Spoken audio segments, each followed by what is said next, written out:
Hello students, today we will discuss the otic ganglion. This is the peripheral parasympathetic ganglion.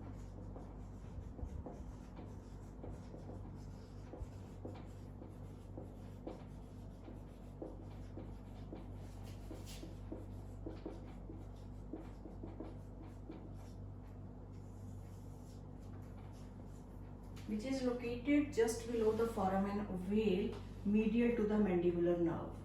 Now this otic ganglion below the foramen ovale, it is in close relation to the two important structure. One is middle meningeal artery and second is the auriculotemporal nerve. So this is middle meningeal artery.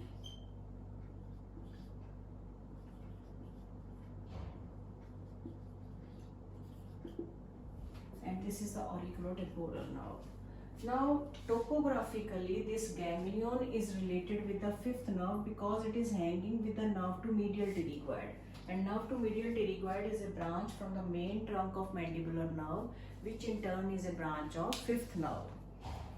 So topographically it is related with the fifth nerve, that is trigeminal, but functionally it is carrying the fibers of ninth nerve.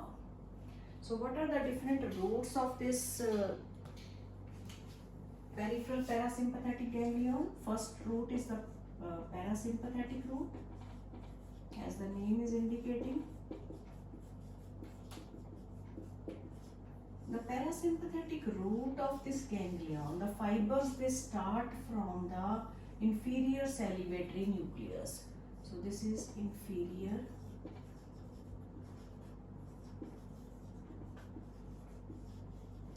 salivatory nucleus. Now the fibers, they start from the inferior salivatory nucleus and reach the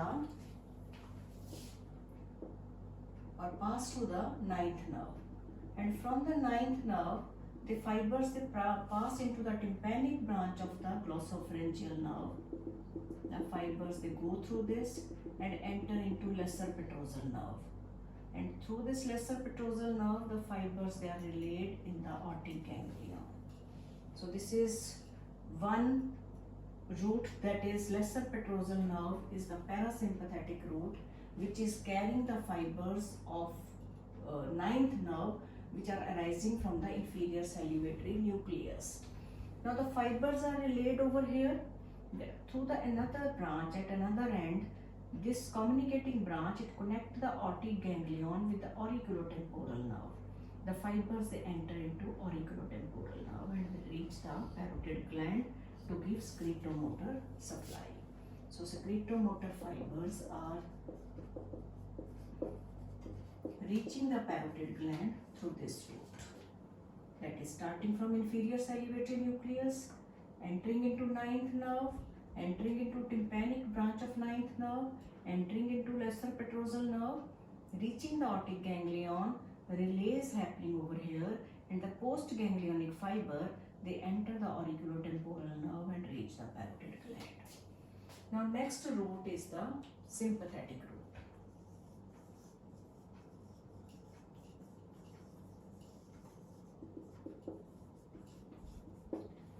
Now this sympathetic route is starting from this is the middle meningeal artery. Now the fibers are starting from the superior cervical sympathetic ganglion. So these are postganglionic fiber, they just pass through it, they form a plexus around the middle meningeal artery. The fibers, they pass through the otic ganglion and they pass through the otic ganglion without relay and enter into auriculotemporal nerve to reach the blood vessels of parotid gland. If we draw the same picture in this case along with this parasympathetic route, so this is the artery.